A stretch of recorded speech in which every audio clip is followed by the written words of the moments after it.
Hello students, welcome to the another class of basic accounting terms. बच्चों, हमारी ये third class है और अब तक हमने कुछ टर्मिनोलॉजी अकाउंट्स में सीखी है और हम आगे इस क्लास के अंदर भी कुछ बेसिक अकाउंटिंग टर्मिनोलॉजी को सीखने वाले हैं। तो बच्चों, आज जो हमारे पास में टर्म है that is known as income. अब इनकम क्या होती है ये तो आप सब लोगों को ही मालूम है। तो इनकम बिजनेस के पॉइंट ऑफ व्यू से क्या होती है? प्रॉफिट्स। तो हम इसको इस तरीके से लिख सकते हैं, profits earn during the year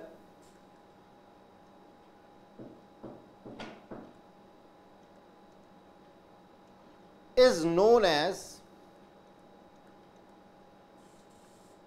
income. ठीक है बच्चों, तो कोई आपसे पूछे कि इनकम क्या होती है, तो इनकम होती है सर बिजनेस के पॉइंट ऑफ व्यू से उसके प्रॉफिट्स। अब ये प्रॉफिट्स कैसे निकाले जाते हैं? How to identify profits? तो हमारे पास में जो रेवेन्यू रिसिप्ट्स होती हैं, रेवेन्यू रिसिप्ट्स होती हैं, उसमें से हम माइनस कर देते हैं, डिडक्ट कर देते हैं क्या? रेवेन्यू नेचर के एक्सपेंडिचर। तो वो क्या आ जाते हैं बच्चों? वो आ जाते हैं हमारे पास में हमारे प्रॉफिट्स। और यही प्रॉफिट्स क्या होते हैं? हमारी income business point of view से। ठीक है, तो ये थी हमारी एक टर्म जिसके के अंदर हमने देखा कि इनकम क्या होती है। नेक्स्ट हमारी जो टर्म है वो ऊपर वाली से बिल्कुल कुछ कुछ मेल खाती है, that is known as profits. अब ये प्रॉफिट्स क्या होते हैं? सर अभी तो आपने बताया कि इनकम प्रॉफिट्स होती है बिजनेस पॉइंट ऑफ व्यू से, तो प्रॉफिट का मतलब भी क्या होगा जी? प्रॉफिट का मतलब होगा सर इनकम। नहीं, ये कुछ ऐसा नहीं है। कुछ इस तरीके से हम इसको डिफाइन कर सकते हैं कि income earn from operating activities is known as profits. ठीक है, तो आप लिखिएगा, profits means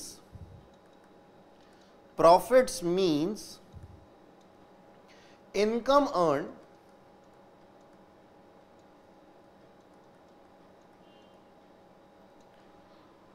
by business from its operating activities। तो क्या ऑपरेटिंग एक्टिविटीज से कमाई गई इनकम को ही हम प्रॉफिट्स कहते हैं? देखो बच्चों, अभी जब मैं इसकी क्लासिफिकेशन करूंगा तो ये आपको और अच्छे समझ में आएगा। ये हमारी ऑपरेटिंग एक्टिविटीज क्या होती हैं?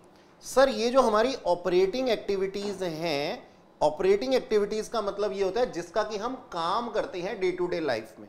ऑपरेशंस का मतलब क्या होते हैं? जो हम काम करते हैं, जिसका कि हम व्यापार करते हैं, जिसका कि हम बिजनेस करते हैं, that is known as our operations. तो ऑपरेटिंग एक्टिविटीज से अर्न किया गया कोई भी पैसा क्या होता है? हमारी प्रॉफिट्स कहलाए जाते हैं। अब ये जो प्रॉफिट्स होते हैं ना बच्चों, ये प्रॉफिट्स दो तरीके के होते हैं। एक तो होता है ग्रॉस प्रॉफिट, ग्रॉस प्रॉफिट्स, और एक होते हैं नेट प्रॉफिट्स। सबसे पहले तो मैं आपको बता दूं कि नेट प्रॉफिट के अंदर ग्रॉस प्रॉफिट इंक्लूड होते हैं। ग्रॉस प्रॉफिट और नेट प्रॉफिट में क्या डिफरेंस होता है? देखो बच्चों, ग्रॉस प्रॉफिट जो निकल करके आते हैं वो सेल ऑफ गुड्स से निकल करके आते हैं, सेल ऑफ गुड्स और सर्विसेज। जिस चीज का हम काम करते हैं, व्यापार करते हैं, अगर हम उससे कुछ अर्निंग इनकम अर्न करते हैं तो that is known as our gross profit. Okay, लेकिन जिस चीज का हम काम नहीं करते, जो हमारा काम नहीं है और उससे भी कोई इनकम आ रही होती है और वो इंक्लूड हो जाती है ग्रॉस प्रॉफिट्स के अंदर, तो वो क्या बन जाते हैं? हमारे नेट प्रॉफिट्स। यानी कि नेट प्रॉफिट होता है, जैसे कि आप क्या कर सकते हैं, एक एग्जाम्पल ले सकते हैं, सेल ऑफ ओल्ड मटेरियल या फिर ओल्ड फर्नीचर। एक बात बताओ, पुराने फर्नीचर को बेचना क्या हमारी बिजनेस एक्टिविटी थी? क्या हमारी ऑपरेशनल एक्टिविटी थी? नहीं सर, ये हमारा बिजनेस नहीं था। तो सेल ऑफ ओल्ड फर्नीचर क्या हो जाएगा? ये हमारा एक एग्जाम्पल है हमारी इनडायरेक्ट इनकम का या फिर इनडायरेक्ट प्रॉफिट्स का। डायरेक्ट प्रॉफिट्स कौन से होते हैं? डायरेक्ट प्रॉफिट्स वो चीजें होती हैं जिसको कि हम अपने बिजनेस एक्टिविटी में इन्वॉल्व करते हैं, और इनडायरेक्ट इनकम्स कौन सी होती हैं? जो यूं ही हमें हो जाती हैं कभी कभार, जिनका कि हम रेगुलर बेसिस पे बिजनेस नहीं करते। तो बच्चों, ग्रॉस प्रॉफिट्स के लिए एग्जाम्पल हमने लिया सेल ऑफ गुड्स और सर्विसेज जिसका कि हम काम कर रहे हैं, और नेट प्रॉफिट के लिए सेल ऑफ ओल्ड फर्नीचर जिसको कि हम कभी कभी बेच देते हैं। अच्छा जी, तो ये थे हमारे पास में प्रॉफिट्स। नेक्स्ट जो है वो है हमारी ये 10th टर्मिनोलॉजी है। नेक्स्ट जो है वो है हमारे पास में क्या? परचेजेस।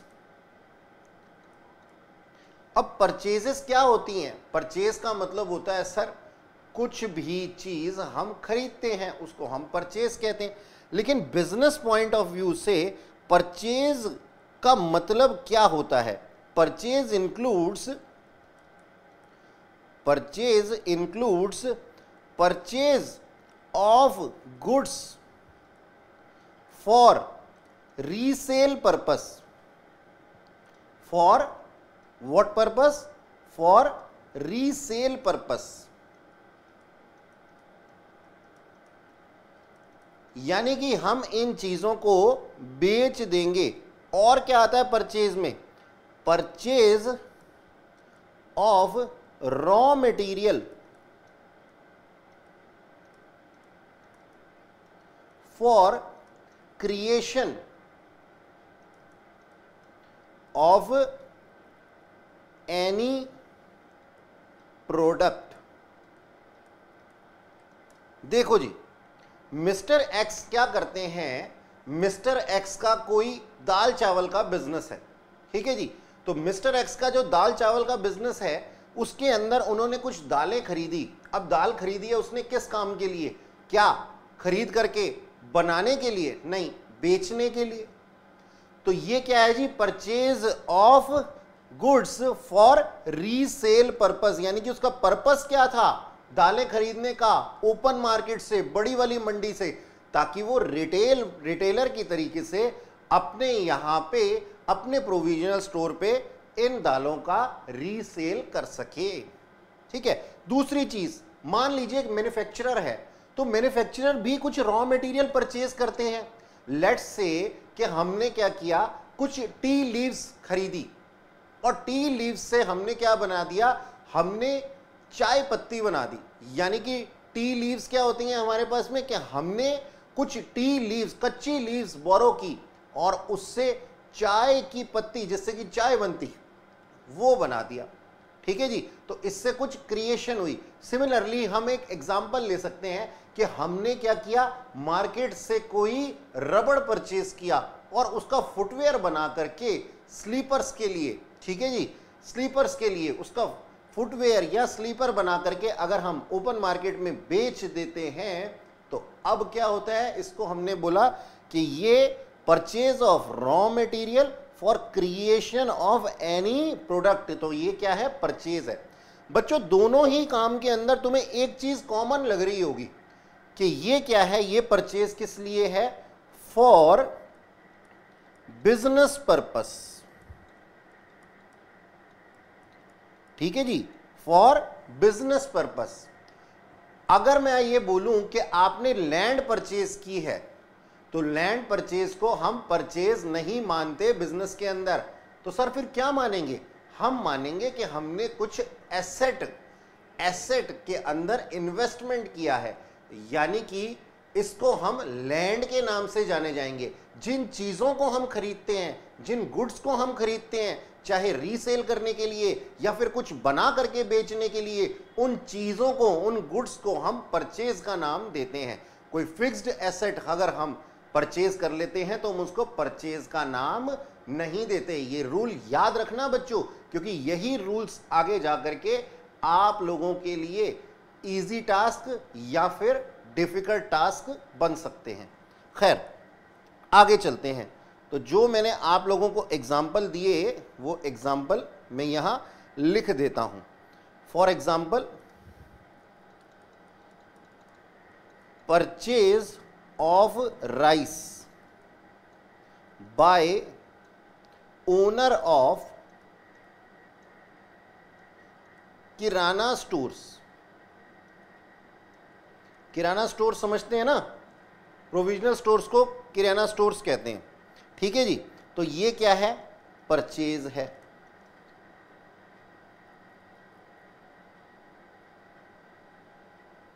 ठीक है, लेकिन अगर हम कहते हैं कि हमने क्या किया, purchase of furniture for office is not purchase, क्योंकि हम फर्नीचर का सेल परचेज नहीं करते। हां, अगर हमारी फर्नीचर शॉप होती और हमने फर्नीचर को बनाया होता तो ये हमारी गुड्स की तरीके से काउंट होती और फिर हम इसको परचेज कह सकते थे। ठीक है जी, ओके। अच्छा, अब देखो होता क्या है, परचेज के अंदर से ना कभी कभी है ना कुछ माल समझ नहीं आता। किसको? माल समझ नहीं आता हमारे कस्टमर को। तो कस्टमर क्या करता है, उसको रिटर्न कर देता है। कस्टमर उसे रिटर्न कर देता है। कस्टमर उसको रिटर्न कर देता है, क्यों? क्योंकि वो अप टू मार्क नहीं होता। ठीक है, लेट्स से हमने कुछ परचेज किया था, कुछ रॉ मटेरियल परचेज किया था, उसमें से कुछ रॉ मटेरियल जो था वो खराब निकल करके आ गया, और ये रॉ मटेरियल हमने क्रेडिट पे परचेज किया था। क्रेडिट पे मतलब हमने चीज़ तो आज ले ली है, लेकिन हम देंगे पैसे कब? बाद में पैसे देंगे, ऐसा कह करके हम उससे ले आए थे। और हमने अपने ऑफिस में आकर के देखा कि वो जो चीज़ें थी ना वो कुछ हद तक खराब थी, तो हमने क्या कर दिया, उसको रिटर्न कर दिया जिससे कि हमने लिया था। तो बच्चों, जब मैं वर्ड बोलता हूँ ना परचेज, तो that means net purchase. Net purchase means after deducting purchase return. तो आप इस चीज को लिख लीजिए, return should be deducted, return should be deducted from actual purchase. ठीक है जी। अच्छा, चलो आगे बढ़ते हैं। अगला है हमारे पास में सेल। सेल क्या होता है सर? सेल भी दो तरीके के होते हैं। अच्छा, सेल्स का मतलब होता है कि सेल ऑफ गुड्स जिसके के अंदर बिजनेसमैन डील करता है। ठीक है, तो चलो सेल लिख लेते हैं हम सबसे पहले। Sale means sale of goods in which business deals, जिसके के अंदर बिजनेस डील करता है। ठीक है, अब ये जो सेल होती है ना बच्चों, ये दो तरीके की होती है। एक तो होती है कैश सेल और एक होती है क्रेडिट सेल। ठीक है, कैश सेल और credit sale.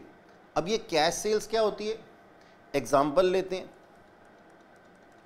Purchase, sorry cell है ना ये, तो परचेज वर्ड नहीं लिखना चाहिए हमारे को। सोल्ड गुड्स, गुड्स का मतलब समझते हैं ना, जिसका कि हम काम करते हैं। ठीक है, जैसे किराना स्टोर के लिए राइस क्या है, गुड्स है।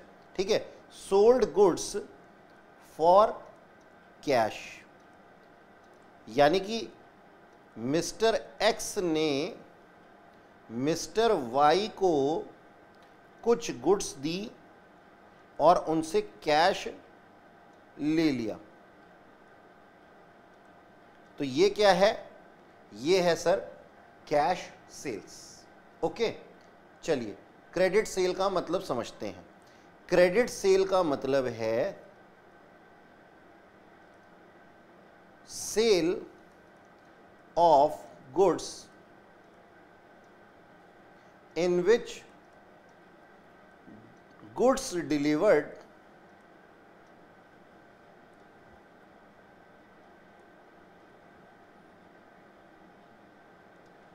in which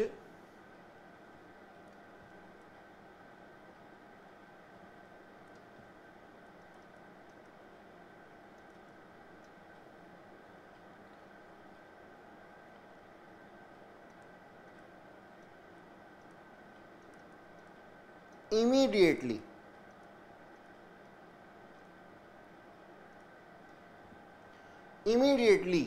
ठीक है जी, बट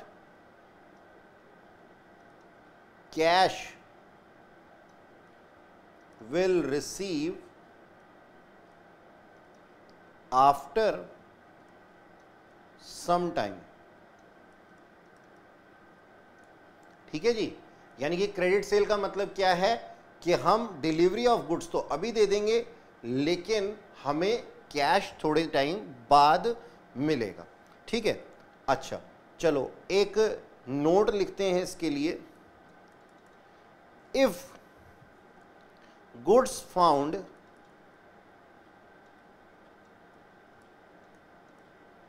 डिफेक्टिव और not acceptable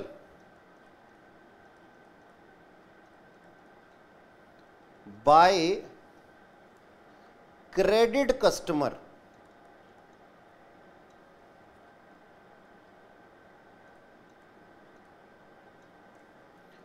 it may return। ठीक है जी, कि अगर गुड्स जो हैं वो डिफेक्टिव या फिर एक्सेप्टेबल नहीं होती, कौन से कस्टमर को? क्रेडिट कस्टमर को, तो ये रिटर्न हो सकती हैं। सर सिर्फ क्रेडिट कस्टमर को ही, यानी कि अगर हमने कैश में कुछ पेमेंट कर दी थी और उसके बाद में चीज़ें हमें समझ में नहीं आती, तो बच्चों फिर उसके अंदर क्रेडिट बेस पे तो हम क्या कर लेते हैं, गुड्स रिटर्न कर लेते हैं, और कैश बेसिस में हम क्या मानते हैं, बिका हुआ माल वापस नहीं होगा। ठीक है जी, तो हम उसको रिटर्न नहीं कहते, बट एक्सेप्शनली कुछ भी हो सकता है। ठीक है, कोर्ट में चला जाए कस्टमर और उसके बाद में कुछ एक्शन ले ले, तो यहाँ पे कुछ भी चेंजेस आ सकते हैं। ठीक है, अगली टर्म पे चलते हैं अपने पास में, और ये है हमारी 12th टर्म। क्या है? गुड्स। गुड्स क्या होती हैं? Goods are physical item, goods are physical item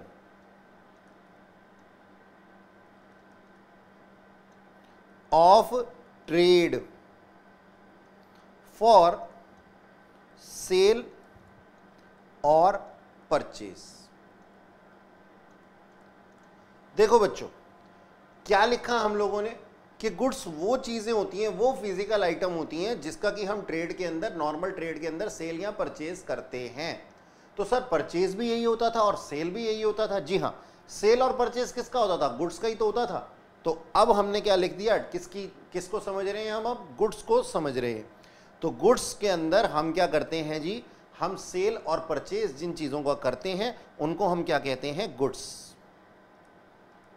ठीक है बच्चों, अब गुड्स के अंदर मैंने दो चीजें लिखी हैं, एक तो परचेज और दूसरा सेल, है ना।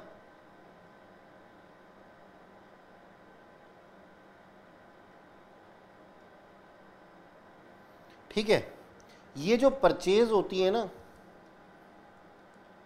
ये कैश बेसिस भी हो सकती है और क्रेडिट बेसिस भी हो सकती है, और सिमिलरली सेल भी कैश बेसिस भी हो सकती है और क्रेडिट बेसिस भी हो सकती है। इसका मतलब क्या है कि हमने गुड्स को परचेज किया या तो कैश पे, या फिर फ्यूचर में उसकी पेमेंट करेंगे, या फिर सेल किया हमने गुड्स कैश पे, यानी कि कैश आज ही रिसीव हो गया, या फिर हमें कैश रिसीव होगा फ्यूचर में।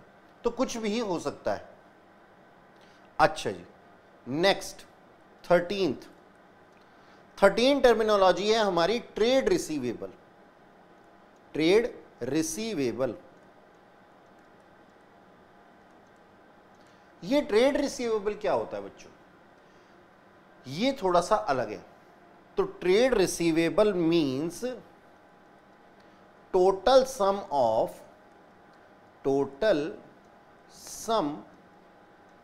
ऑफ किस चीज का, debtors and bills receivable.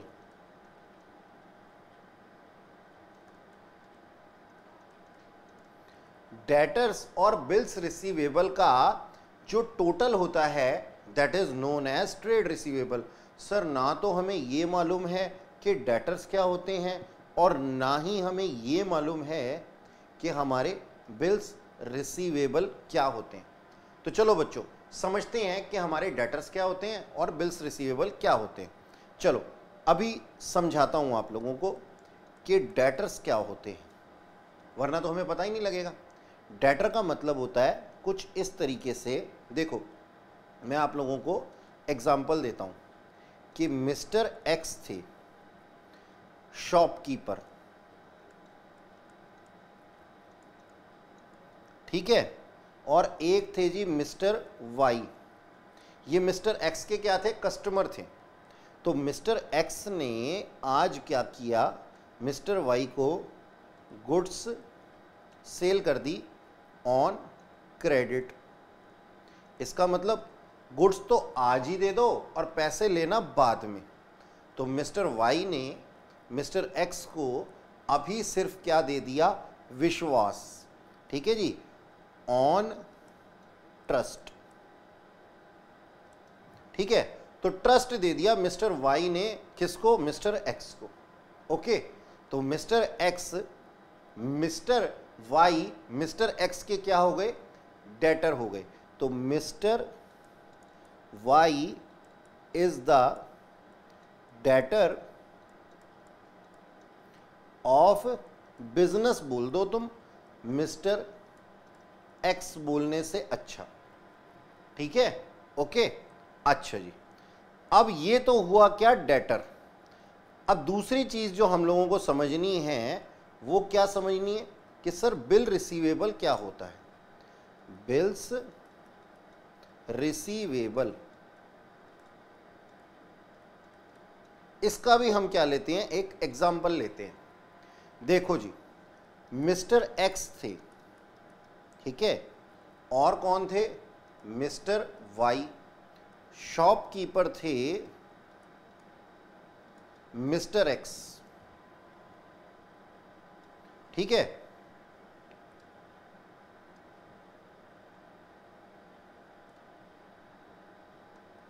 Mister x shopkeeper थे। मिस्टर एक्स ने क्या किया, कुछ गुड्स सेल कर दी मिस्टर वाई को, goods on credit, but this time not only on trust. उन्होंने क्या किया, मिस्टर वाई से एक अंडरटेकिंग ले ली, एक कागज का टुकड़ा ले लिया, ठीक है जी, एक एग्रीमेंट ले लिया, एग्रीमेंट, ठीक है जी, that Mister Y will pay money after 3 months। 3 महीने के बाद में मिस्टर वाई जो होंगे वो मिस्टर एक्स को कुछ पेमेंट करेंगे। अब ये जो काम इन्होंने किया है ना, ये मतलब अभी सिर्फ विश्वास नहीं हुआ, ये एग्रीमेंट भी कर लिया। तो ये जो रिटर्न एग्रीमेंट है ना, रिटर्न एग्रीमेंट, ठीक है, ये रिटर्न एग्रीमेंट जो है इसी को हम क्या कहते हैं बेटा, BR।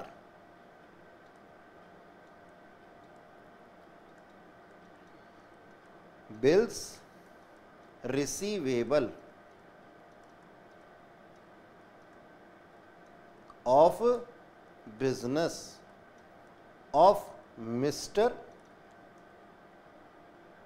एक्स। अच्छा जी, ठीक है।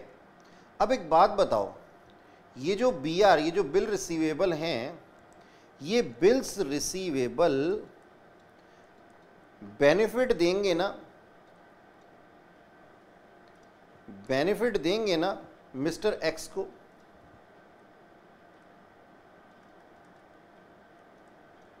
देंगे कि नहीं देंगे?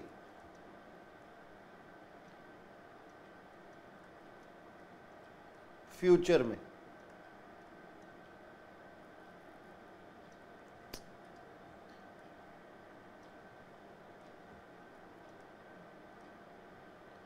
फ्यूचर में बेनिफिट देंगे मिस्टर एक्स को। तो ये जो BR हैं, ये जो BR हैं, ये मिस्टर एक्स के लिए क्या हो जाएंगे बच्चों? ये BR मिस्टर एक्स के लिए हो जाएंगे उनके एसेट, है कि नहीं है? और देखो टाइम पीरियड कितने महीने का है? टाइम पीरियड जो डाला गया है वो डाला गया है बच्चों कितने महीने का? 3 मंथ का, 3 मंथ्स का। तो क्या लगता है ये कौन से वाले एसेट हैं? ये सर करंट एसेट हैं, जो कि 12 महीने से कम के अंदर कन्वर्ट हो जाएंगे इन कैश। ठीक है बच्चों? अच्छा जी, तो ये तो था हमारे पास में। क्या हम पढ़ क्या रहे थे? देखो ये देखो, हम ट्रेड रिसीवेबल पढ़ रहे थे। तो trade receivable is the total sum of debtors and bill receivable, और हमने डेटर भी समझ लिया और बिल रिसीवेबल भी समझ लिया, है कि नहीं है? तो जब मैं प्लस कर देता हूं दोनों को, क्या दोनों? एक तो डेटर्स और साथ में बिल्स रिसीवेबल, तो ये क्या बन जाते हैं? टोटल ट्रेड रिसीवेबल, है कि नहीं है? हाँ जी सर, हमें समझ में आ गया। बहुत बढ़िया बच्चों, अगर समझ में आ गया है तो। अच्छा जी, ट्रेड रिसीवेबल के बाद में हमारे पास में क्या है? Trade payables. अगली टर्म जो है हमारी वो है ट्रेड पेबल, और ये 14 term.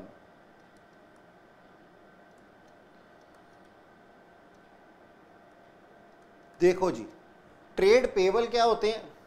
Trade payable is total sum of creditors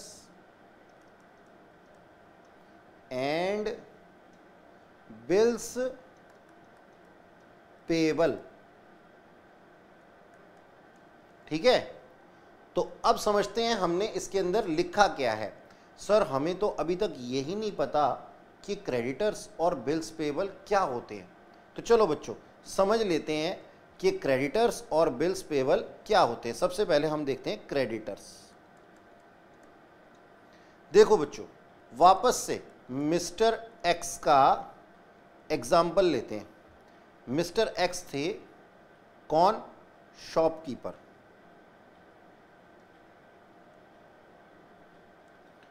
ठीक है? अब उनको कुछ बिजनेस करना था, तो वो मंडी में जाते हैं, मार्केट में जाते हैं और गुड्स लेकर के आते हैं। किससे? मिस्टर वाई से। ठीक है? वो गुड्स परचेज करके लेके आते हैं, गुड्स ऑन क्रेडिट। उधार पे सामान खरीद करके लाते हैं, खरीद करके। ठीक है? तो अब जो ये मिस्टर एक्स हैं, ये मिस्टर वाई के क्या लगते हैं? क्रेडिटर। तो mister X is creditor of mister Y. ठीक है बच्चों? तो जिससे हम सामान उधार पे खरीदते हैं ना, वो लोग हमारे क्या होते हैं? सॉरी, मैं यहां पे उल्टा लिख गया, देखिएगा जरा, हम इसको रिप्लेस कर देते हैं। Mister Y is the creditor of mister X. तो जिनको हमें पैसा देना होता है, क्या? पैसा देना होता है वो हमारे क्या होते हैं? क्रेडिटर्स। और जिनसे हमने पैसा लेना होता है वो कौन होते हैं? हमारे डेटर्स। जिनसे पैसा लेना है वो डेटर, जिनको पैसा देना है वो क्रेडिटर्स। ठीक है जी, क्रेडिटर हमारे समझ में आ गया सर। ओके, अब क्या था, हमारे पास में एक चीज थी बिल्स पेबल। तो सर इसको भी समझ लेते हैं कि बिल्स पेबल क्या होता है।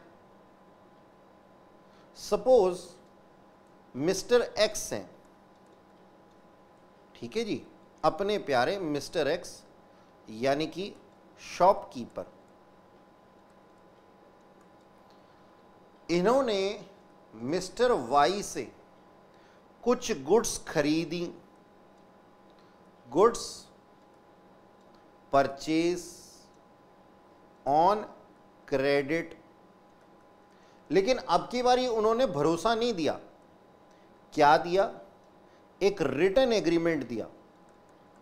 रिटर्न एग्रीमेंट, ठीक है, टू पे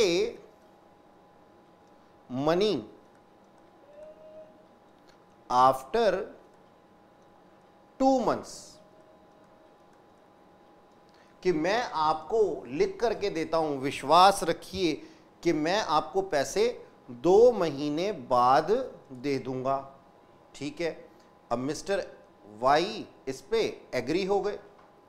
ठीक है जी, ये देखिए, ये उन्होंने इस तरीके से एक एग्रीमेंट लिखा। अब ये जो रिटर्न एग्रीमेंट है ना, ये जो रिटर्न एग्रीमेंट है,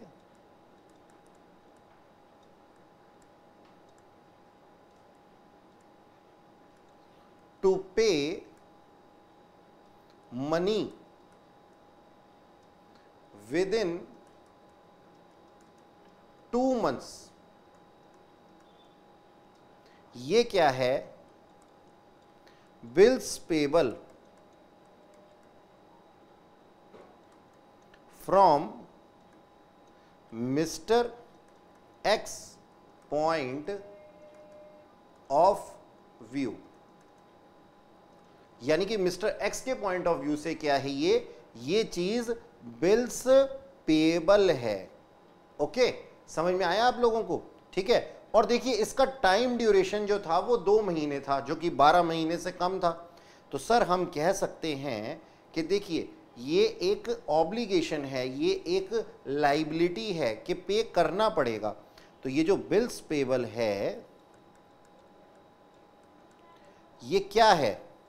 ये है current liability of mister x. ठीक है जी, तो इस तरीके से ये हमारे पास में एक करंट लाइबिलिटी, क्योंकि ये 2 महीने यानी कि 12 महीनों से कम के लिए आंकी जाती है, इसलिए ये क्या होती है? ये एक करंट लाइबिलिटी के नेचर में होती है। ठीक है, चलो अब पढ़ते हैं अपना नेक्स्ट पॉइंट, यानी कि 15th पॉइंट। ठीक है, वो है क्या? वाउचर। अब ये वाउचर क्या होता है सर? वाउचर बिजनेस ट्रांजैक्शन का एक एविडेंस होता है। मान लीजिए आप एक मोबाइल परचेस करते हैं और आपने उस मोबाइल का एक एविडेंस ले लिया। मान लीजिए आपने कोई बिल ले लिया, कोई इनवॉइस ले लिया, कोई कैश मेमो ले लिया। तो ये चीजें in case of any dispute आप कोर्ट में एज एन एविडेंस पेश कर सकते हैं। तो दैट इज नोन एज क्या?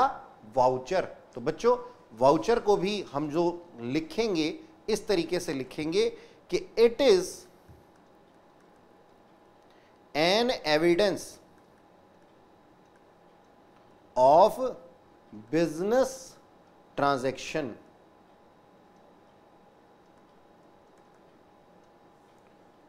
For example cash memo, invoice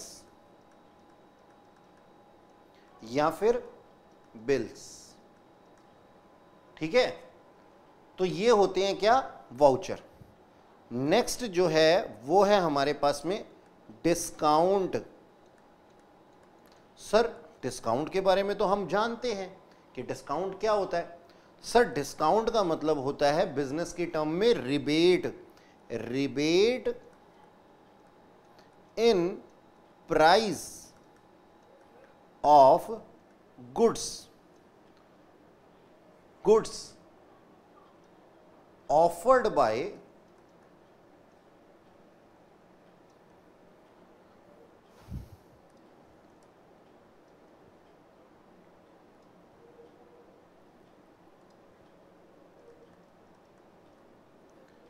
offered by, कौन ऑफर करेगा इसको, सर हमारा बिजनेस करेगा, ऑफर्ड बाय बिजनेस, और किस लिए, कस्टमर को अट्रैक्ट करने के लिए, to attract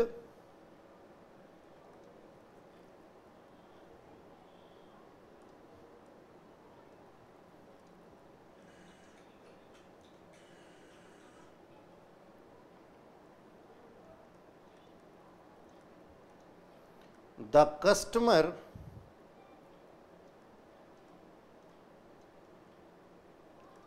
is known as discount।